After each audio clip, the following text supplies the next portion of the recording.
Welcome to our new series on Going Green podcast. This is podcast number 3, and we're going to look at carbon. We're going to look at the carbon cycle and carbon capture.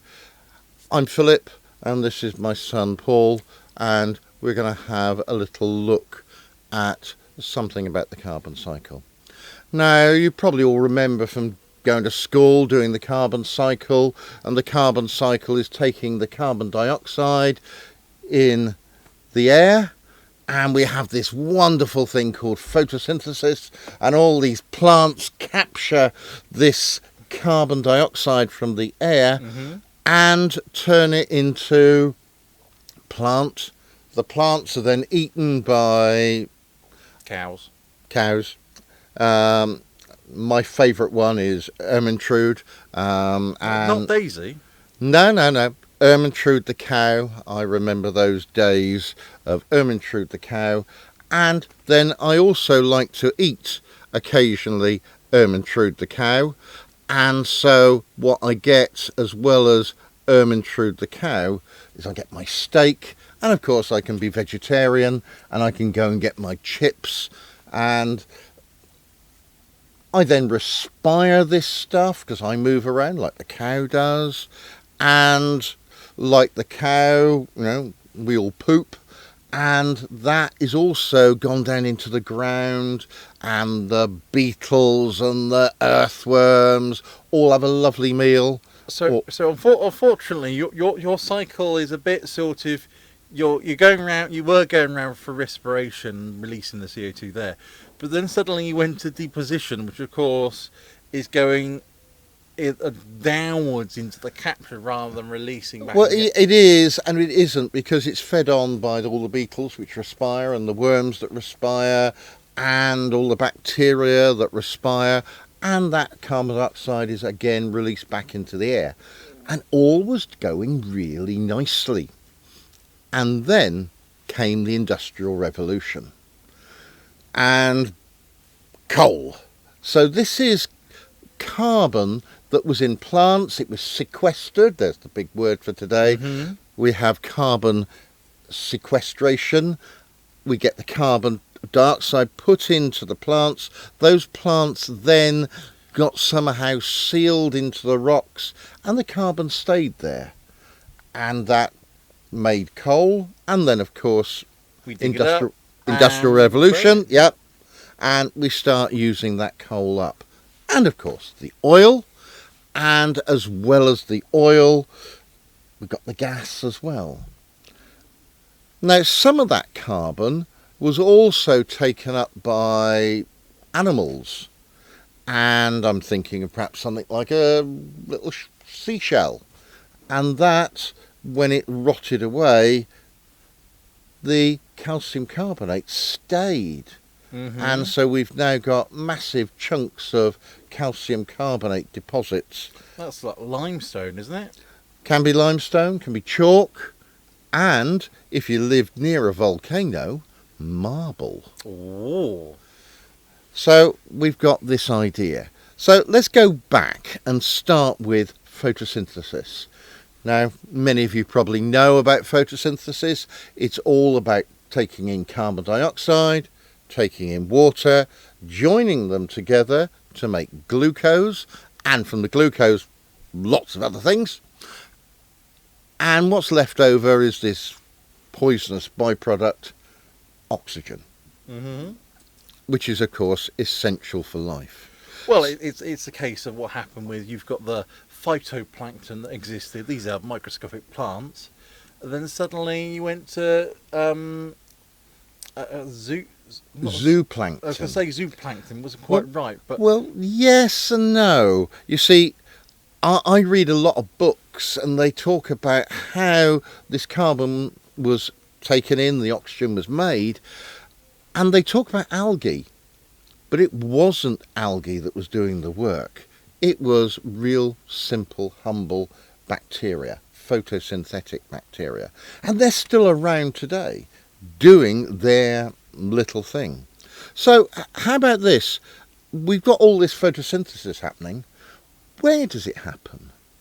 Well, I'm going to make the large guess and say, it's happening in the trees, in the plants, so that means on the land.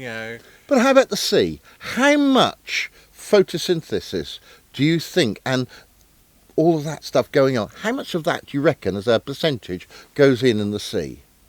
Well, I'm going to make the fairly large guesstimate saying that the land rest of the Earth is about a third, and it's 2/3 ocean. So I reckon out of that it's probably a third, as in equal part of land to sea. So it's 50-50, but it's going to be of that order. A terrific amount of photosynthesis takes place in the sea, because if you look in the top few meters of the sea, we've got all of these small photosynthetic organisms called, as you called them, phytoplankton, going away and having a nice little sunbathe, swimming around and taking in all this carbon dioxide and turning it into plant. Yeah, absolutely. What happens? We know it happens because we can see it. We've got the lovely fossil record that proves all these phytoplankton existed. But yeah. And then we've got the zooplankton, the animals that all prey on them and eat them, and then the fish come along and they eat the zooplankton. Yeah, and then you start the food web, and essentially we're top dog. Well, I don't know about quite that. If I put you in the ocean, I'm not going to consider you quite top dog. Who are you afraid of when you're in the sea? The crabs. The crabs, yeah, probably are. I was thinking more of the sharks, perhaps. But, yeah, we are, in fact, one of the apex predators. We're apex, but it's one of the next things, of course, is, as you mentioned previously, is the fact we went through the Industrial Revolution. We found a use, or, we've been, burning fuel, we've been making charcoal for hundreds and thousands of years. But unfortunately, not that charcoal's renewable, that's the wrong way to put it. But it is relatively. Yeah, but how much fuel or how much energy output from charcoal do you get compared with coal? Oh, that I don't know. So you'd have to give me some numbers on that. So one coal briquette size, we're talking, not minuscule, is the equivalent of 3 charcoal briquettes.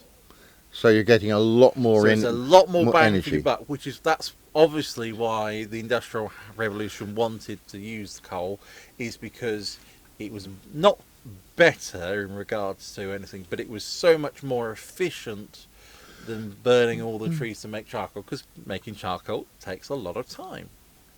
And it's better than burning just wood. Yes, absolutely. Because if we look at what wood's got, it's got a lot of extra things in it and a lot of water. And this month in this country we've banned now the burning of fresh green wood because of the amount of pollution it makes. And now that doesn't mean to say you have to get rid of your wood burning stoves.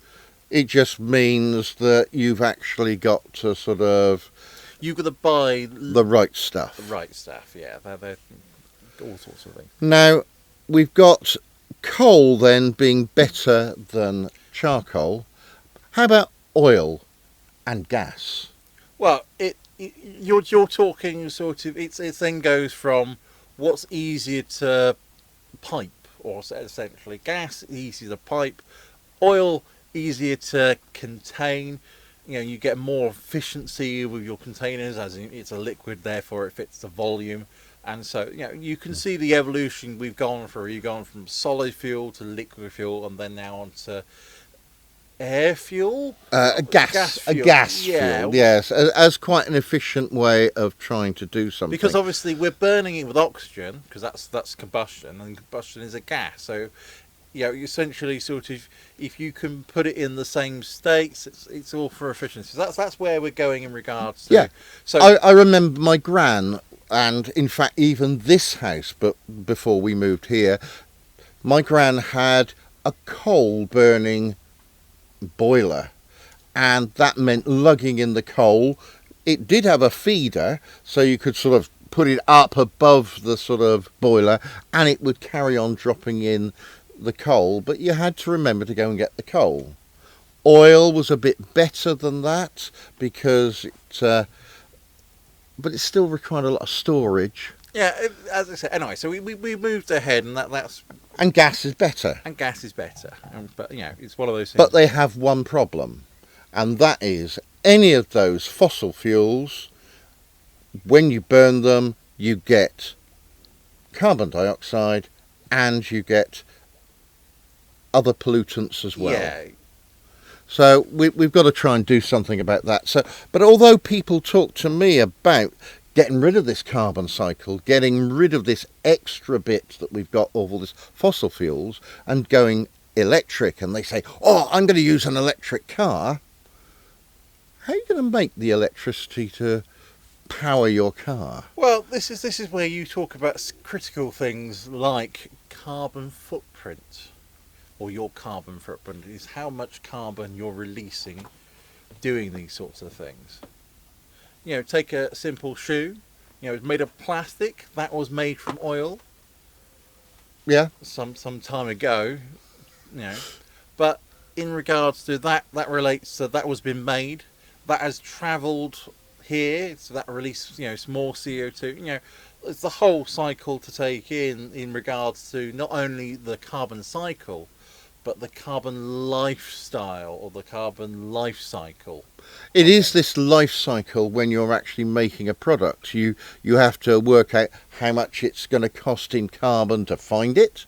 That's driving around and people doing things. It's digging it up and how much energy is required to do that. It's storing it, transporting it around the world, refining it, purifying it, extracting it. And then eventually it's then about the same process but in the opposite way round, which is what was known as recycling. But it's that sort of that way round of looking at things. So, and of course, if we've made all that plastic, we've got to then get rid of that plastic, and that plastic, it doesn't burn well. no, And it certainly doesn't. which is why we don't use plastic as a fuel, because it's one of those things where it's the same case for the wood. See, you know, wood burns, plastic burns, but they're not very good in regards to, you know, capability of benefit. It's the pollutants, really, It's isn't the it? pollutants. It's all the garbage that we use to make the stuff up that we release.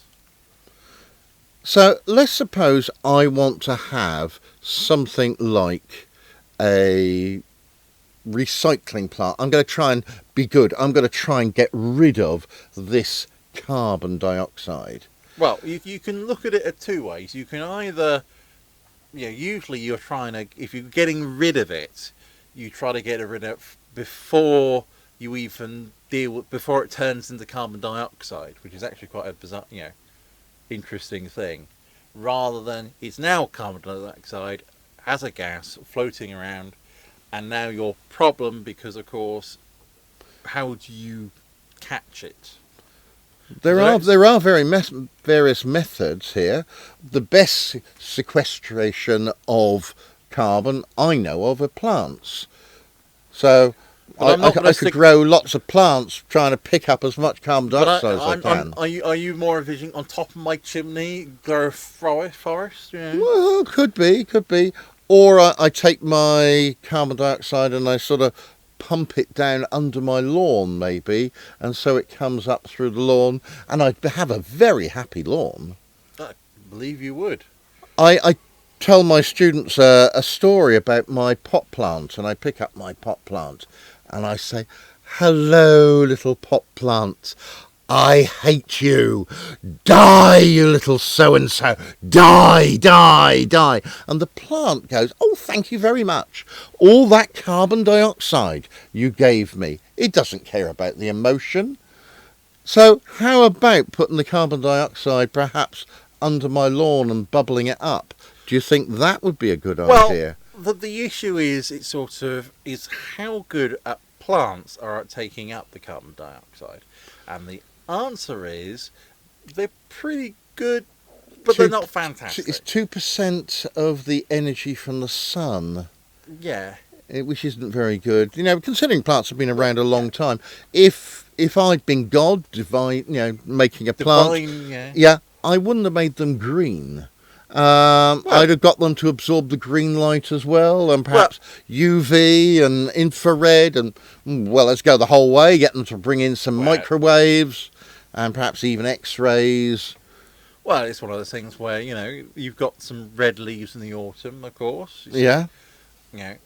Where they are absorbing the green, but not quite. But so that failed. So that failed, right? Okay. So what else have we got? Well, how about let's make some rock, or let's make chalk, which is calcium oxide. Okay, right. It's a rock. It's a mineral. You can make marble if you put it vector a volcano.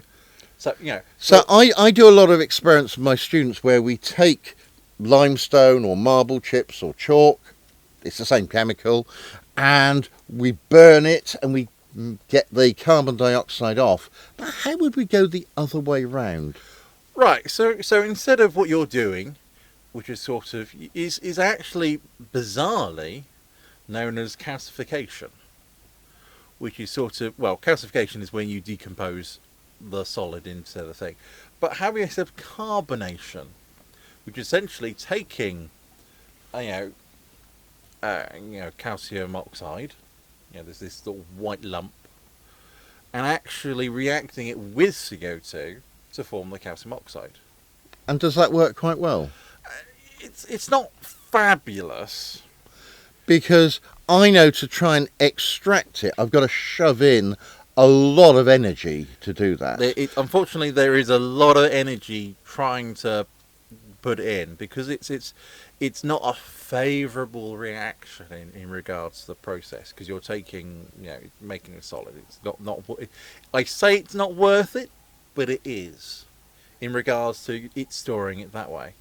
But of course, you can do clever things. You can cover that energy, so that's no problem. But let's even think about it a different way, right?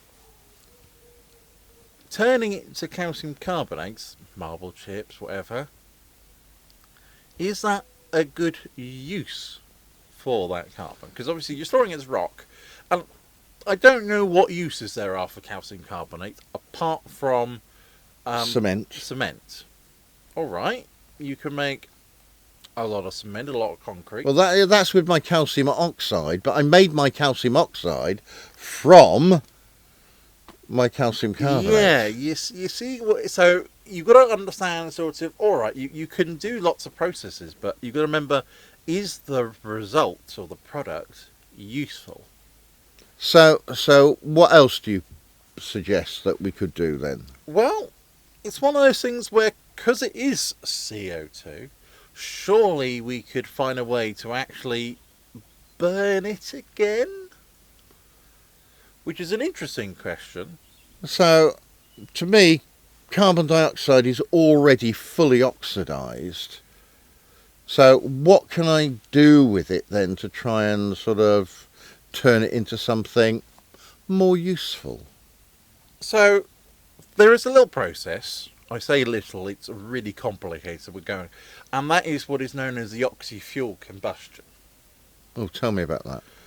Well, essentially, it's burning things in a pure oxygen environment, which is why it's called oxy-fuel, because the fuel is actually the oxygen rather than the carbon.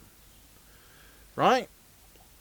And so that, although produces more CO2 from it, because obviously you're burning things with this, what you can do with this CO2, so you pump in CO2 plus stuff, and you get out less CO2, if that makes any sense, because obviously you're using the carbon, or more precisely the oxygen, to do some clever reactions. Right? And this is a very interesting thing where basically you can replace it or replace anything that requires nitrogen in the in chemicals with this, because you're not using the nitrogen, you're using the CO2.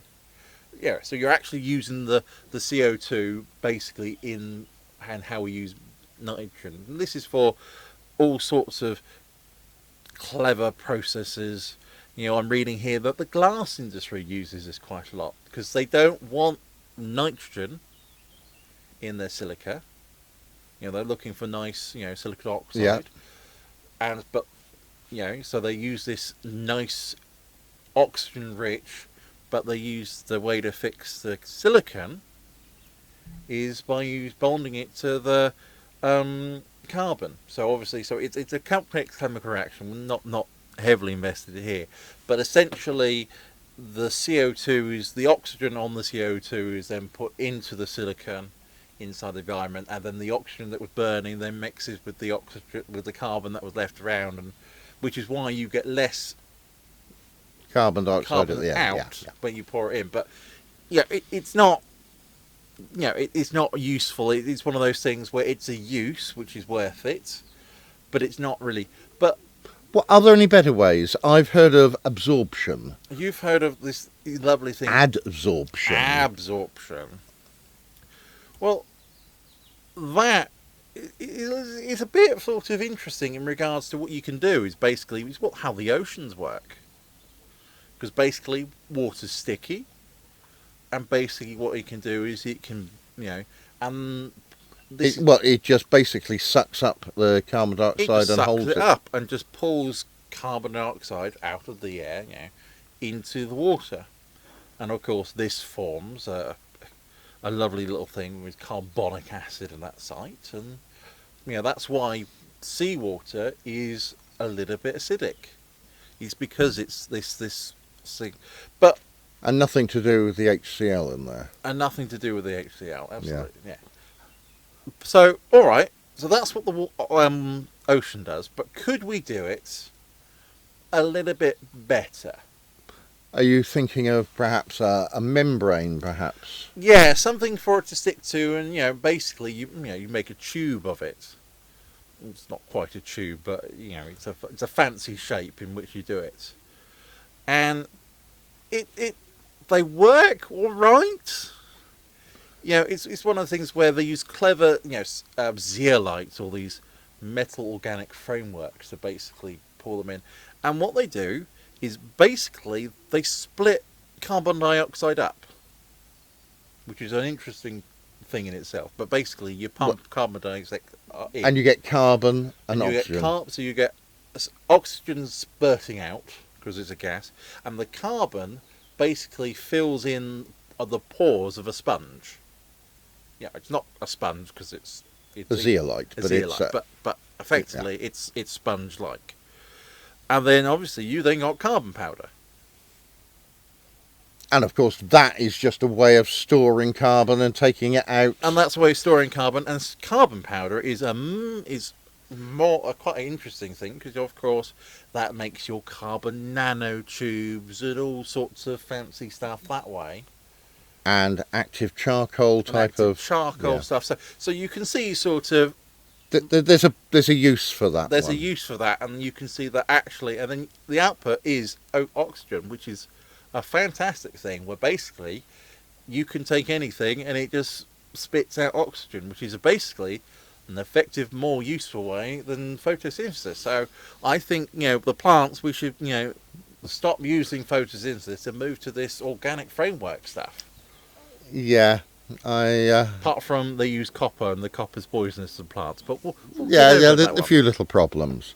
So I hear a lot that there's all this global warming going on, and it's caused by, amongst other things, carbon dioxide from fossil fuels. But is actually carbon dioxide and global warming a good idea? Well, depends on what you define as a good idea. Well, let's suppose... Are you talking about adjusting the climate for better conditions so that plants can grow better, as opposed to the runaway effect. No, I'm not. No, what I was thinking more of is without global warming, this planet would be too cold to live on, and we'd be an ice planet. And if we've got too much carbon dioxide in the sort of atmosphere, then we become a sort of a greenhouse planet. So we want this happy medium. We want enough global warming that it's pleasant. Well, this is where we want to switch over from, whatever, I was going to say a carbon a user to a, got the hiccups, to a carbon neutral. And if we could be carbon neutral, that Which would is much better keep things as they are. Initially, yes, we want to go carbon negative, which obviously is then. Well, that's trying to take that industrial revolution and bring it back down. And then obviously you want to switch off from that and actually go for this carbon neutral, which is to go back that way. Well, we are looking at climate change, but of course climate change does happen all the time. There were times in this of Earth then when we didn't have ice caps. Yeah, we went through lots of theories, and you can go back and see the different ice ages, and you can see when eruptions happen and things cause effects. So, the idea of going green, I suppose, getting greener, this going for carbon neutral, is a better solution than obviously trying to suck all the carbon out, because we need it still. Well, I think we've got the Earth in a bit of a mess at the moment, and we've got to actually do something. And we've got to make an initial attempt at trying to get this carbon down from where it's going, because at the moment we're on this road up, and we've got to try and get it down. Otherwise, we are going to lose the poles. And if we lose all that water, all that ice as water, then we lose the land, and certain cities will get flooded. I hear not least London. Well, the south of London, yes. I'm not too worried about that. We're a little bit higher than London, so we'd probably survive that. Yeah, we would. Not if you're in London. But it's one of those things where but that's a different story in the. Well, that's a different podcast. Yeah. So, back on our carbon cycle, we've got photosynthesis, and it's working well. We've got, in fact, other carbon sequestration systems that can also take the carbon dioxide out of the air and put it into another form. We've got the ordinary system of life and death and feeding, and that's constant. It's going round and round and round, keeping things in sort of a level. It's probably us that's made the difference. What we've done is we've gone into these huge reserves of coal, oil and gas. Yeah, all the fossil fuels, and that's made a difference. If we can go carbon neutral, that sounds good, but that's just putting back what we've taken out in the current year. So we've actually got to think about not what they're talking about at the moment. What the governments around the world are talking about at the moment is going to sort of reduce things. We've got to get to carbon neutral, and we've got to then go back a ways. Well, this is where you go carbon. If you can get to carbon neutral, going carbon negative is relatively simple on that, because obviously you just, in whatever you've been doing to go carbon neutral, you just double it, and then you just so you got all that.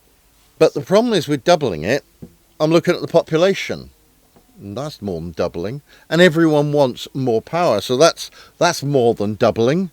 And anyone that wants any power, how are they going to get that? Well, that's more coal, that's more oil, that's more gas. Well, this is where you countries like China, who are building what was it 27 coal power plants. It's because their population is growing, and they need more power. So and it's one of those things where you can see they've got solar cities and all sorts of fancy things trying to power them, and it is a desperate need to try to power things. Well, the UK has got the largest wind farm in the world, and maybe this country here is going to become the Saudi Arabia of wind production. Except, of course, we may have more wind farms and produce more energy, but we actually don't make all the wind turbines. That's helping other countries.